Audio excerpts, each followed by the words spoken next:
Go to Effects. Go to Opening and Closing and find Pixel Blur.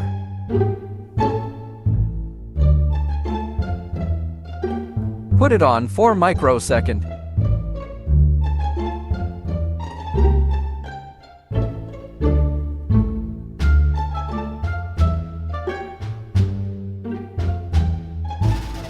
Noise 100 and speed 75.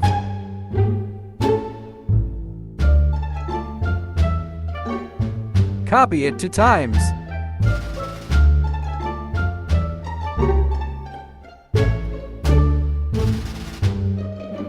Noise 50 and speed 25.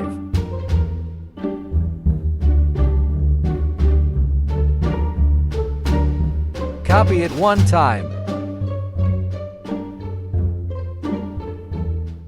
Noise 25 and speed 20.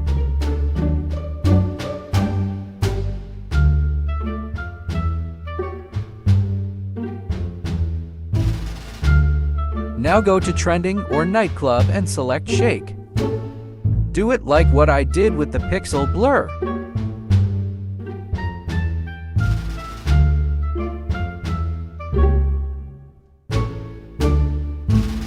Go to Animation and select Shake 3 and put it on 0.3 seconds. Do like this to all of the clips.